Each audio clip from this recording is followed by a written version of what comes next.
নমস্কার বন্ধুরা, কেমন আছেন? আশা করি সবাই ভালো আছেন। আজকে আমি আপনাদের জন্য একটা মজাদার এবং খুব ইয়াম্মি চিলি চিকেনের রেসিপি নিয়ে এসেছি, যার জন্য আমি বোন উইথ বোন এবং কিছুটা মাংস মাংস এরকমও আছে আমার কাছে। 650 মতন চিকেন নিয়েছি।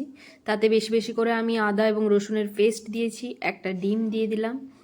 এরপর পরিমাণ মতন বলতে আপনি 1.5 চামচের মতন কি 1.5 ছিপির মতন আপনি ভিনিগার দেবেন। এরপর নুনটা দেবেন পরিমাণ মতো। লঙ্কা গুঁড়ি দিচ্ছি, কাশ্মীরি লঙ্কা, আপনারা চাইলে ঝাল লঙ্কা গুঁড়িও দিতে পারেন। এরপর আমি একটু স্পাইসি করার জন্য একটু গোলমরিচের গুঁড়ো দিলাম, আর হোমমেড তৈরি করা এখানে ধনে এবং জিরে গুঁড়ো দিয়ে দিলাম, আর একটু চিকেন মশলা দিলাম। একটু তো যখন আমি চিকেনটা ফ্রাই করব সেটাও খেতে ইয়াম্মি লাগতে হবে, কারণ চিকেন পকোড়াও খুব সুন্দর লাগে। এরপর আমি এটাকে খুব ভালো করে হাত দিয়ে আগে মেখে নিচ্ছি, কারণ ডিমটা যেন এবং মশলাটা পুরো চিকেনের মধ্যে ভালো করে ছড়িয়ে যায় সেজন্য। এরপর আমি দিচ্ছি এখানে 2 থেকে আড়াই চামচের মতন আমি কর্নফ্লাওয়ার দিচ্ছি, এবং 2 চামচের মতনই আমি এখানে ময়দা ব্যবহার করব এটা কোটিং করার জন্য।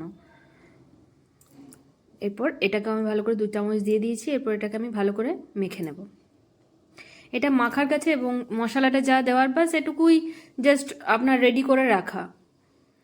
এটা খুব ভালো করে এরপর মিশিয়ে নিচ্ছি। মেশানো হয়ে গেছে। এটাকে আমি 45 থেকে 1 ঘন্টার মতন এটাকে আমি রেস্টে রেখে দেবো। আমার 1 ঘন্টা পর চিকেনটাকে আরেকবার আমি ভালো করে মাখিয়ে নিচ্ছি, যেটুকু নিচে পড়েছিল যেন ভালো করে মাখা হয়। আর তেলটাকে আমি আগের থেকেই গরম করে রেখেছি।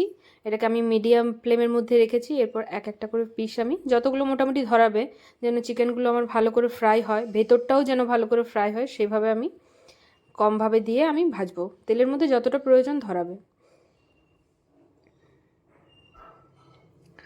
আর এই চিলি চিকেনটা খুবই ইজি এবং ইয়াম্মি রেসিপি, এবং এটা নান, পরোটা, ফ্রায়েড রাইস, পোলাও যে কোনো কিছুর সাথে খুবই সুন্দর লাগে। দেখুন চিকেনটা অনেকখানি ভাজা হয়ে গেছে। এরপর ওলট পালট করে নিচ্ছি। কালারটা খুব সুন্দর গোল্ডেন কালার চলে এসছে। এটাকে যদি আপনি আরও একটু ভালো করে ফ্রাই করতে চান, কি কড়া করে ফ্রাই করতে চান, তাহলে আরেকটু ফ্রাই করবেন, নতুবা আরেকবার এটা তুলে নিতে পারেন। আমি আরেকটু ফ্রাই করে নিচ্ছি এর সাথে। দেখুন অনেকখানি লাল লাল হয়ে গেছে। এরপর আমি এটাকে তুলে নেব। ভালো করে তেলটা ঝরিয়ে নিচ্ছি। তেলটা ঝরিয়ে আমি একটা প্লেটের মধ্যে রেখে দিয়েছি। এরপর বাকি চিকেনগুলো আমি সেই একইভাবে দিয়ে দেব। দিয়ে এগুলোকে আমি ভালো করে ফ্রাই করে নেব। বাকিগুলো আমার যতক্ষণ ফ্রাই হচ্ছে ততক্ষণ আমি সসটা তৈরি করে নিচ্ছি।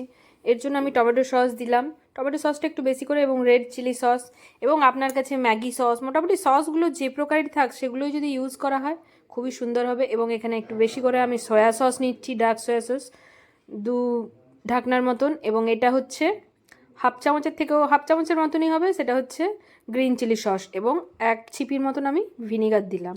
এরপর পরিমাণ মতন কিছুটা জল দিয়ে, কারণ আমার গ্রেভি হবে তার জন্য জল দিয়ে আমি এটাকে ভালো করে গুলে রেডি করে রাখছি। এরপর আমি কর্নফ্লাওয়ার দিয়ে দিচ্ছি, 1 থেকে 1.5 চামচের মতন কর্নফ্লাওয়ার, যাতে ওটা আমার থিকনেসটা আসে ভালো করে। এটাকেও আমি খুব ভালো করে আমি গুলে নেব।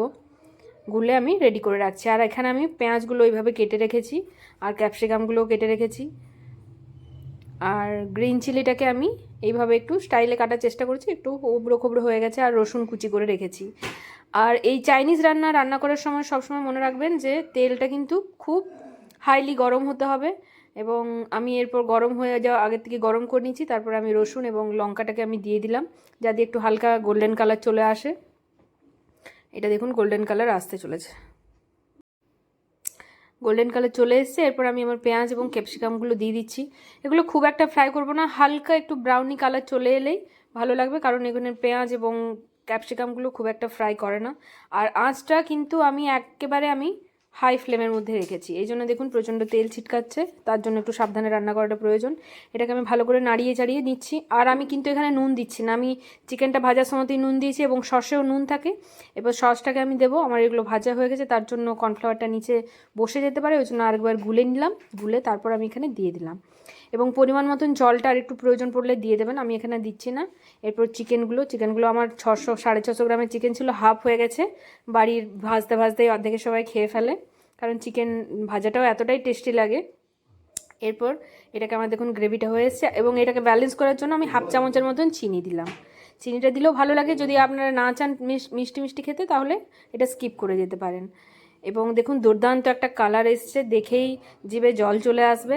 অবশ্যই আপনারা বাড়িতে এইভাবে ট্রাই করবেন। আর আমি এটা 5 মিনিটের মতন একটু ঢাকা দিয়ে রেখেছি। ঢাকা দিয়ে দেখুন আমার একদম গরম গরম চিলি চিকেন রেডি। এটা রুটি, পরোটা, নান, পোলাও যে কোনো কিছুর সাথে আপনাদের অসাধারণ লাগবে। একটা টেস্টি ইয়াম্মি রেসিপি। এবং আমার এই ভিডিওটি ভালো লাগলে আপনারা আমাকে লাইক, শেয়ার, কমেন্ট করবেন। আর আমাকে অবশ্যই জানাবেন যে কেমন লাগলো। ওকে, থ্যাংক ইউ।